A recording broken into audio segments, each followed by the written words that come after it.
Good evening, good evening. It is January 30th. It is a Sunday night, which means it is time for Sunday Night Magic.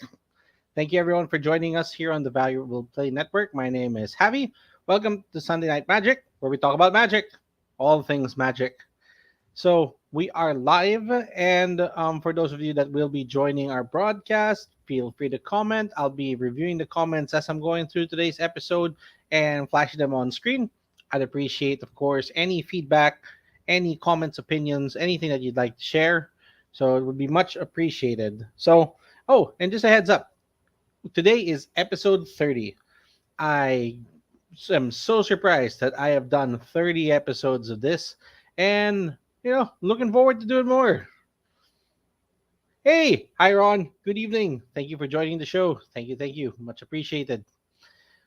So for tonight's episode, I decided I'm going to go dig back into like my personal lists again of things that I wanted to talk about. So like last episode was also a bit personal to me that I wanted to go over just some, I would just say, evil combos for playing evil magic. But today, I decided that I'm just gonna go back to doing another top 10 list, and it's a little special because this is something that a lot of players don't really think about. It's just there. It's always part of playing Magic, and it was introduced way early into the game and has progressed so far into what it is today. Hey, yes, thank you very much. 30 episodes. Can you believe it? Well, I have to make more. 30 more to go. Or no. And then some, maybe to infinity and beyond. So, we're going to be talking about manlands today. So, if you are not familiar with the concept of what a manland is, basically Magic the Gathering does have land cards. Lands produce mana, and that's how you play Magic. So, what they've decided to do was to give lands additional purposes to the game. And one of the ideas that came forward was to make lands like become creatures. Essentially, you're like animating like a forest or a mountain and turning it into some kind of elemental. So the concept has worked with several cards. And, I am primarily a commander or EDH player. So I thought, why not explore the concept of manlands for EDH or commander? So for today's episode, we are doing my top 10 manlands for commander. So again, just some caveats here. This is format specific for today's episode. If you play modern, standard, legacy, this list may not necessarily apply to you, but you know what? You might be able to pick up a couple of ideas. And for those of you who have played against me or have been in pods with me in Magic, you will know that I am a combo player. So I will be kind of diving into some combos that you will be able to build with these lands. And, maybe it might inspire you to build something interesting for yourself. Oh, okay. Ha, you know what? I think you're kind of nitpicking here. So land that becomes a female land, technically the lands themselves just become a creature type, but there is no gender mentioned. The reason why it is just referred to as a man land is that it becomes like a man, like a figure in your army, so to speak.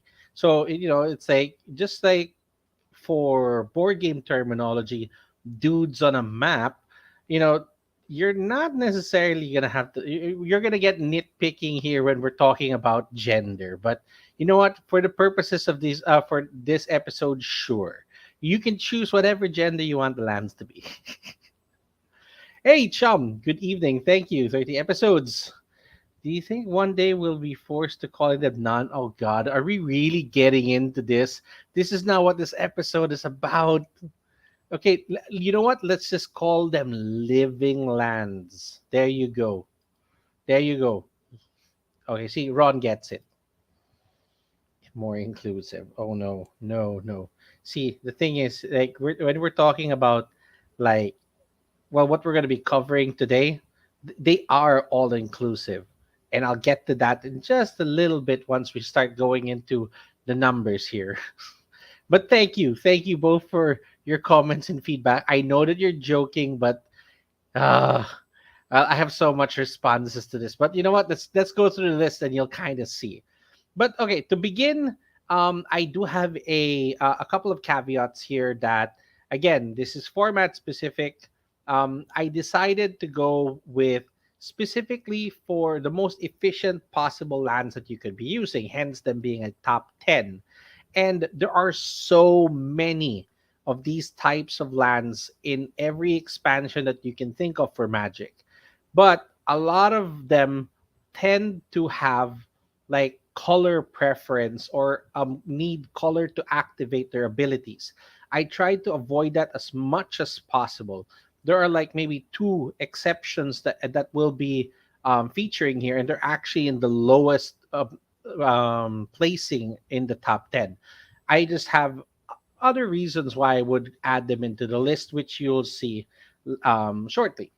Now, just also a honorable mention for number 11. This is actually a tie for two different lands. We are talking about Wandering. I'm going to say Fumarole.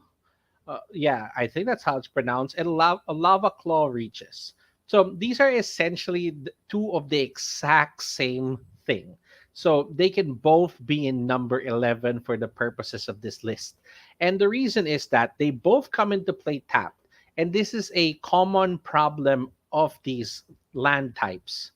Okay, so manlands have a tendency to come into play tapped, which makes them slow as hell. And as much as you have your favorite manland, if it comes into play tapped, it's really not that good. So that's why it's really at number 11 for me. These two do the exact same thing in that they are built and designed to become creatures, but in actuality, these two can fuel infinite combos. So if you're reading their abilities, they both come into play tapped. The Fumarole makes red blue, while Reaches makes black red. The colors are really based on your preference. Now, Fumarole takes 4 to activate, and it becomes a 1/4 blue and red elemental creature. While Lava Claw reaches, you pay 3, and it becomes a 2/2 black and red elemental. So actually, Lava Claw reaches works a little bit better because it's one color that's cheaper for you to get that ability. But I tend to lean towards blue, so I like the Fumarole just a little bit. Now, these elementals do come with some abilities. The Fumarole becomes a 1/4 blue and red elemental creature with 0. Switch this creature's power and toughness until end of turn. So it costs nothing to activate this ability. You basically make it into a 4/1. Now, the Lava Claw Reach becomes a 2/2 black and red elemental. With X, this creature gets plus X plus 0 until end of turn, and it's still a land.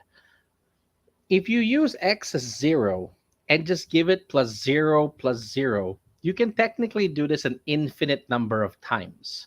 So if you combine these two cards with other cards such as Ceaseless Sear Blades and Crackdown Construct, so the Sear Blades read whenever you activate an ability of an elemental, Ceaseless Sear Blades gets +1 plus 0.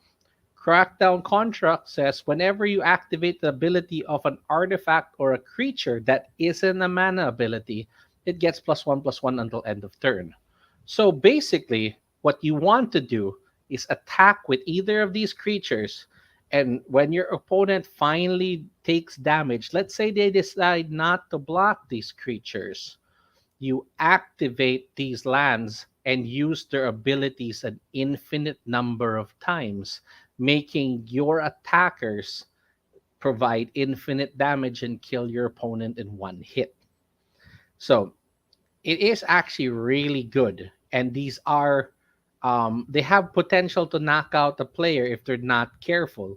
But coming into play tap, having an activation of maybe 2 or 3 mana, and then needing the attackers to get through, there's a lot of hoops to jump through to make this happen. And believe me, I have tried to build this and it's just never quite worked.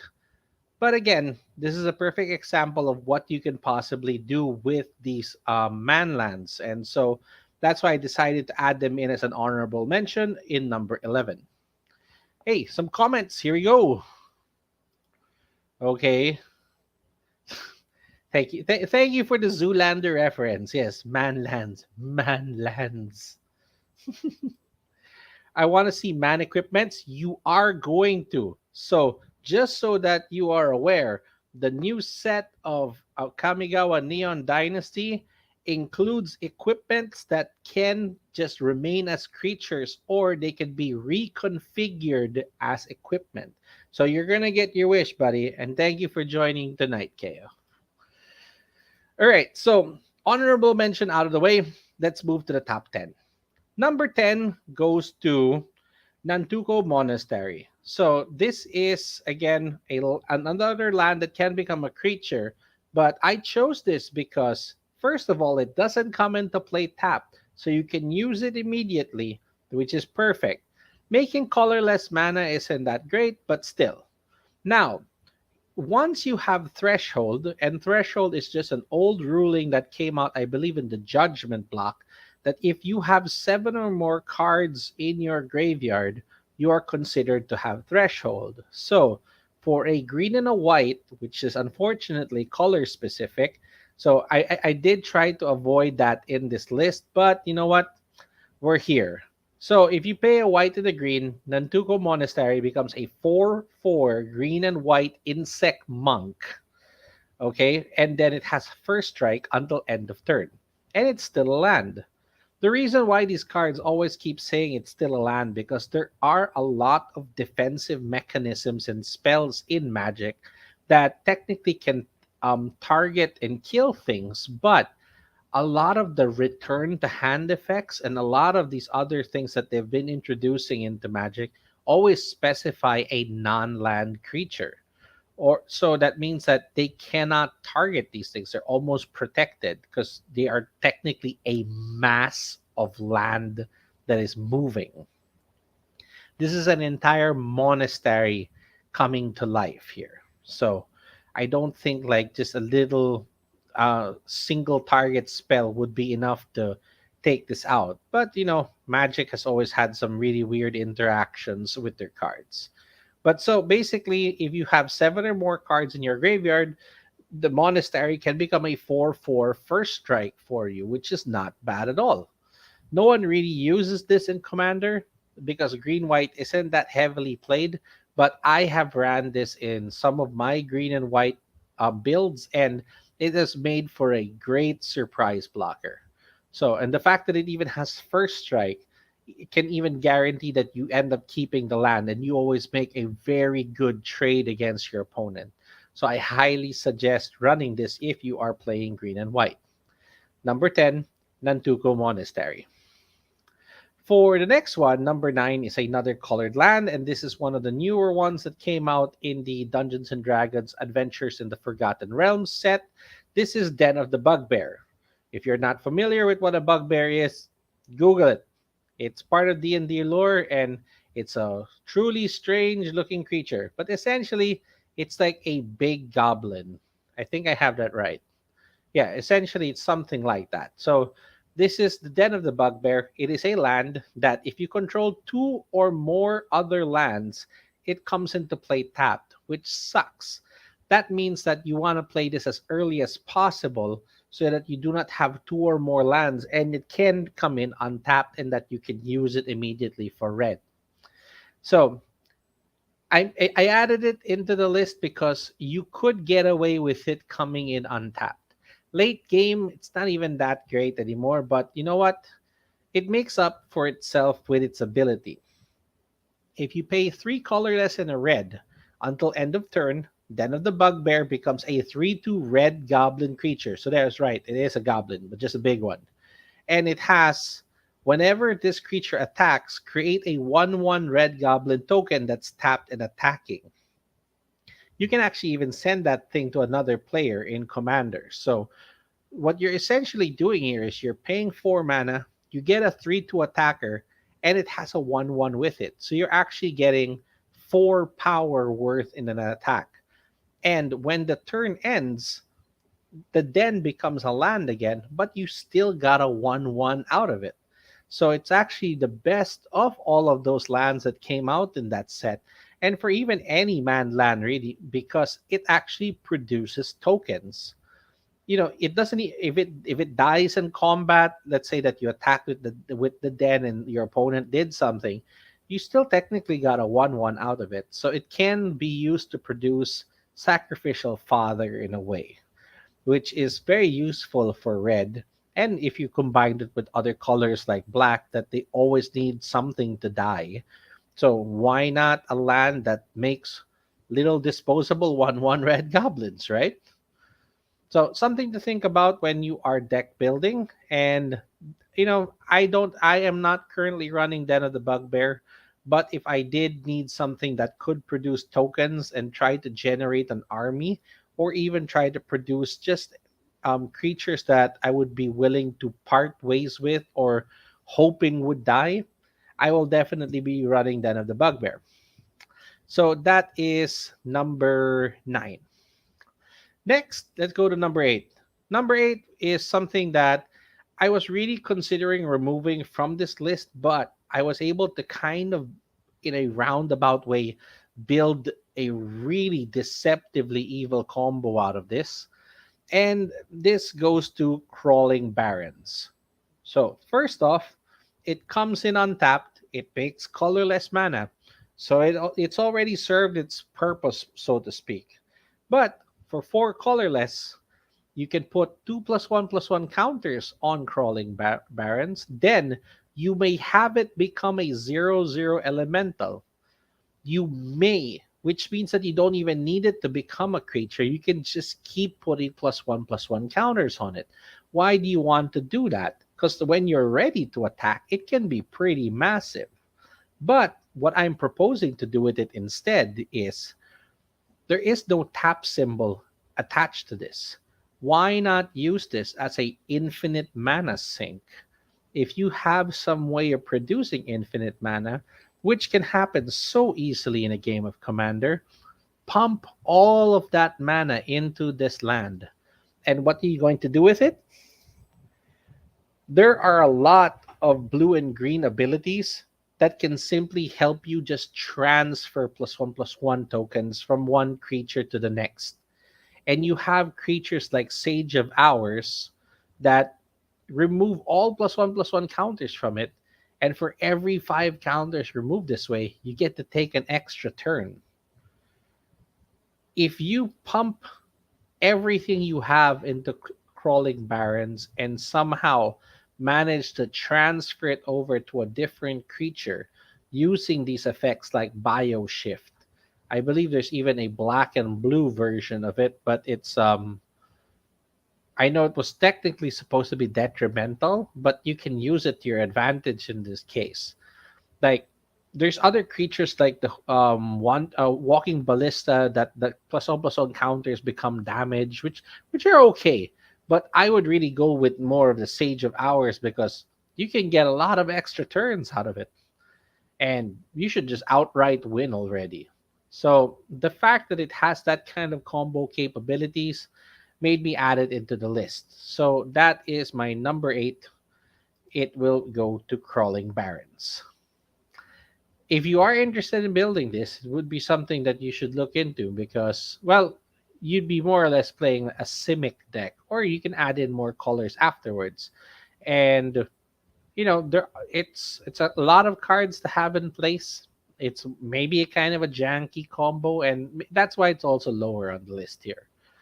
Number 7 goes to one of the one of the more original or interesting kind of manlands that were added into Magic. This is from the War of the Spark set. This is Mobilized District. So it's just a land that produces colorless mana, so it has done its purpose. It doesn't come in tap. And for 4 colorless, it will become a 3/3 citizen creature with vigilance, which means that it doesn't tap when it attacks. So you can still even use it for mana. And what's better is that it's still a land, and This ability costs one less to activate for each legendary creature and planeswalker you control.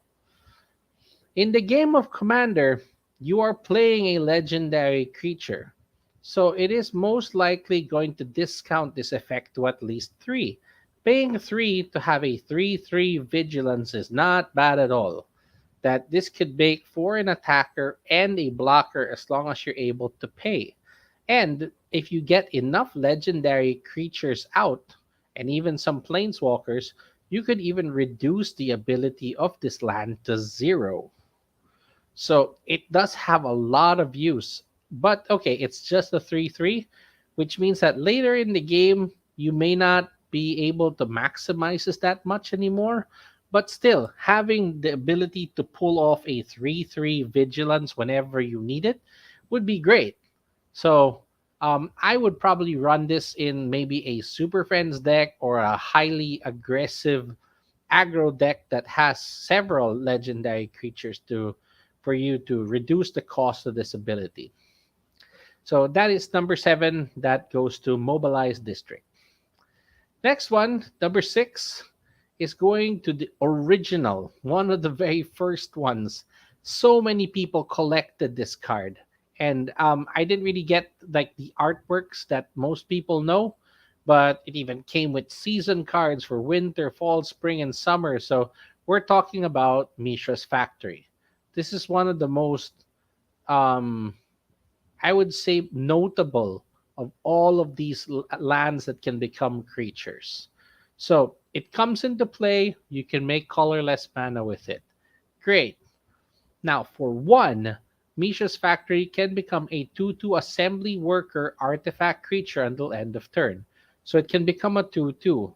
And if you have more than one of them, or if you're using it as a blocker, you can even tap and it says target assembly worker gets +1/+1 until end of turn.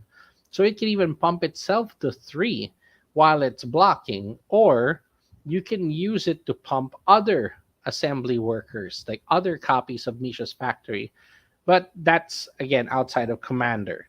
But this makes it into the list because it's one of the OGs, and the fact that it is an artifact creature is also very useful in a lot of builds that are reliant on artifacts. So, something that makes it onto the list for nostalgia purposes, and also because, a 2/2 artifact creature has its uses that I think makes Misha's Factory a very good choice. So that would be number 10, 9, 8. Yeah, so number 6. All right.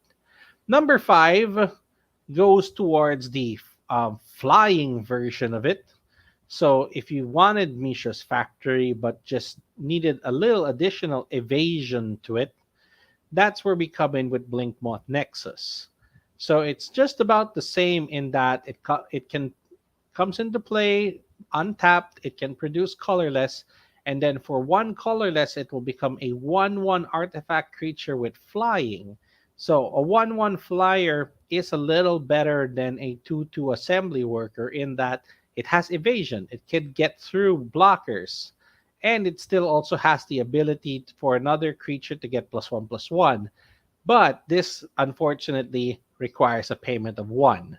So it's not as good as the Misha's Factory for the pump effect, but its creature is a 1/1 artifact creature with flying, which makes it a little better in that it can get through better.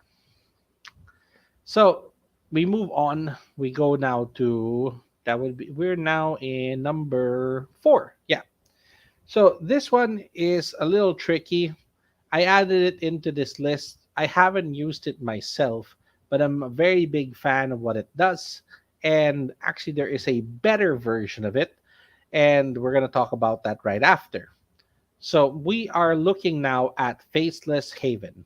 It is a snowland. So if snow permanents matter to you, this is something that you may want to consider. This is from the Kaldheim set and pretty much comes into play untapped and can produce mana. So it's great. For 3 snow mana, so this is pretty much mana that would have been produced from any snow permanent.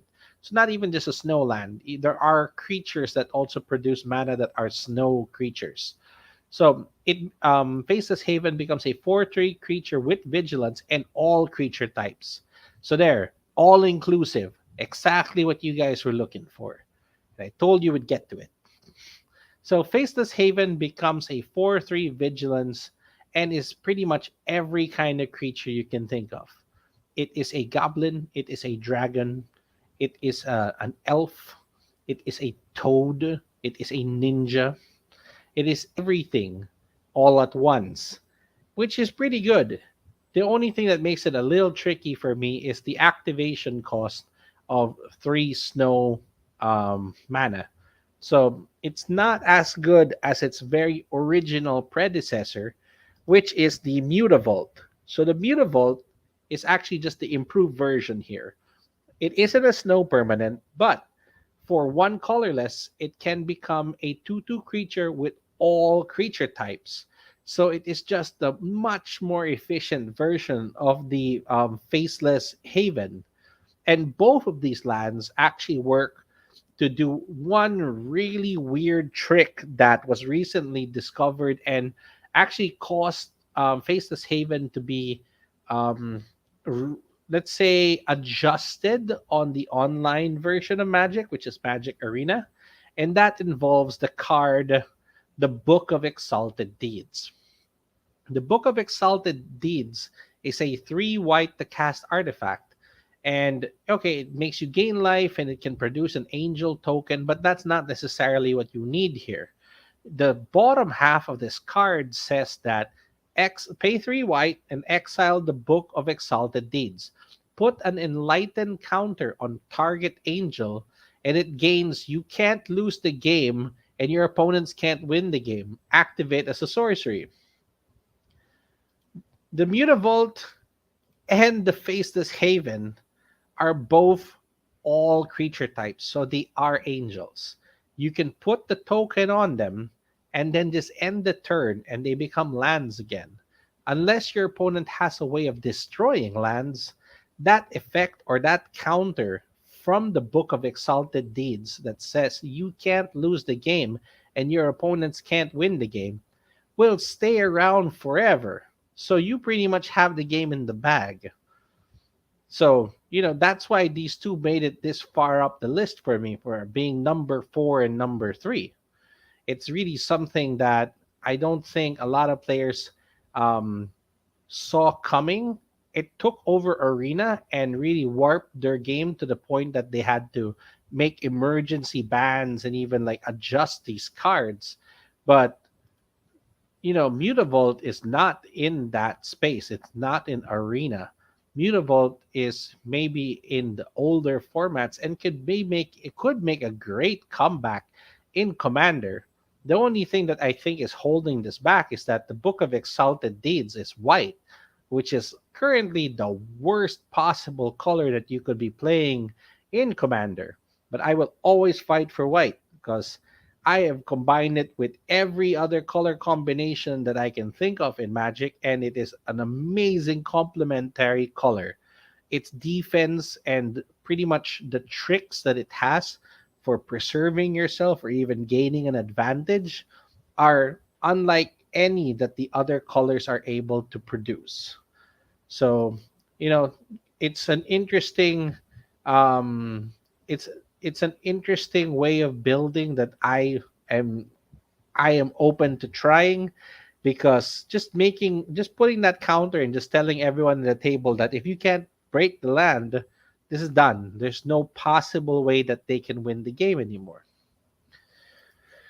All right.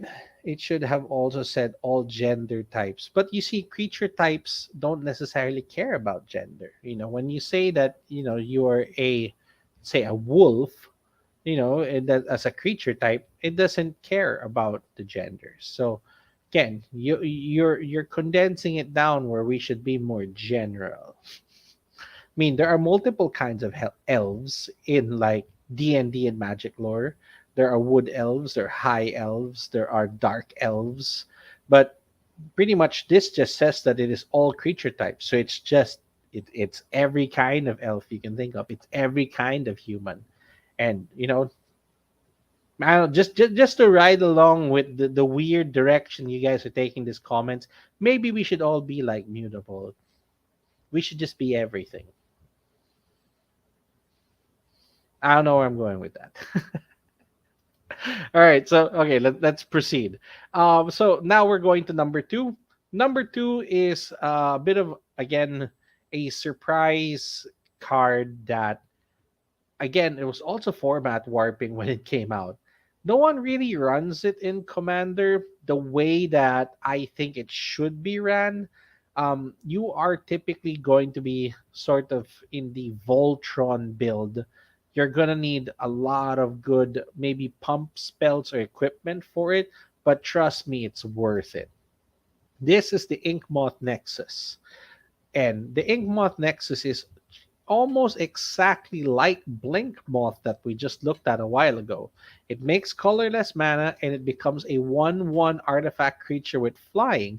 Actually, it becomes a 1/1 Blink Moth, even though that's not its name. The trick here is that it doesn't have a pump anymore, but it gains the ability of Infect. It deals damage as -1/-1 counters, which means that the damage is almost permanent, and if it hits players, they hit in the form of poison counters. And if any player gets 10 poison counters, regardless of format, they die. So this is, I consider it just really highly useful in that it's a great blocker. It's a great evasion that it's flying. And if you manage to pair it off with some really weird tricks, like a one to cast Colossus Hammer, which gives +10/+10, but the creature loses flying, equip 8, ha! What does that matter when you have something like Magnetic Theft that costs a single red? Or if you're using Sigarda's Aid in white, that just automatically attach any equipment to a creature. What you want to do is activate the Blink Moth. It is a 1/1 flyer with Infect. You attack your opponent. When they say that, you know what, fine, I'll take it, I won't block. Out of nowhere, before damage is dealt, you cast Magnetic Theft, you switch the hammer over to it, and they just die. They receive 11 infect damage, which is one more than is needed, and they're dead. You can pull off some really sneaky tricks with Blinkmoth Nexus and Inkmoth Nexus and a couple of pump spells or some really good equipment. The fact that it's also an artifact, there are cards that can complement that and give creatures like +X/+X for the number of artifacts. Or again, here, that using the whole Voltron route, you can turn it into an instant player killer if you wanted. And that's why it makes it onto the list. It's an efficient land, it's an efficient blocker, it's an efficient attacker, although it does kind of draw the attention of the entire table. So you better take out your threats immediately when it comes down. So number two goes to Inkmoth Nexus. My number one is something that I honestly, when I first saw it, I didn't see its value. It took a while for me to understand just how good it was, until I actually started playing green. So this one is another exception that we've been using colorless cards here, and I think that they're some of the best in terms of manland. But my number one goes to Dryad Arbor. Dryad Arbor is a land creature. So it's literally in its name. It is a forest dryad. There is no activation ability to turn it into a creature. It is just flat out a land and a creature together. This is some hybrid concept that they introduced in the Future Sight set, hence the really weird border here. They have already changed the border in later sets and even made the terrible decision of doing the alternate art in the from the vault version that makes it really look like a land, which has confused a lot of players. But so Dryad Arbor is green, it says on the card. And basically it isn't a spell, it is affected by summoning sickness just like any other creature is, and can be used to add green mana to your mana pool. So it's a 1/1 creature and it's a forest. It's both at the same time. You can look at this in a different perspective. You can look at this as it's a 0 to cast creature, like a Memnite, a 0 to cast 1/1. But technically you don't even cast it because it's land. So it's essentially uncounterable. Or you can also look at it as a better version of Llanowar Elves because it is a 1 to cast 1/1 that makes green, while the Dryad Arbor itself actually doesn't have a casting cost, so it's a 0 to cast version of the Llanowar Elves. It's better, and what makes it even more efficient is that it is a land, which means that spells that let you look for forest cards, obviously not basic lands, but anything that lets you look for a land or spells that let you look for a creature. Like my favorite card of choice to pair with this is Green Sun Zenith. You can look for a 0 to cast creature and put it directly into play. This is a 0 to cast creature, which means that you actually get extra land drop that way, and you even get to shuffle the Green Sun Zenith back into your library. This is all levels of efficient for me. Sure, it's a 1/1, it can die to a board wipe, and Commander has so many board wipes, yes. But we're looking at something that can be tutored multiple ways, can serve multiple purposes as just a cheap blocker, or even if you just need an attacker of some sort. Sure, it's a 1/1. Maybe you can find a way to pump it up and make it bigger. It's not really meant to be an attacker, I think, unless you have some very specific build. But again, it's a creature and it's a land at all times. So if we're looking at the best example of what is essentially a creature land or land creature, this checks all the boxes. It's not the biggest one, it's not a threat. There's no infinite combo for it, but it's just the best version of this idea of manland, so to speak. So my number one spot goes to Dryad Arbor. And that is my list of my top 10 manlands for Commander. Thank you to those who joined today and commented. Although I know we kind of went off the rails here with the comments, and all right, thank you. I will be sure to keep this in mind the next time I do a topic like this and make sure it is as inclusive as possible. Um, I would appreciate some feedback and thoughts on what you guys would like for me to cover in future episodes. But um, with that said, again, this is the end of the episode. I hope you guys had fun. And till next time, you guys keep gaming.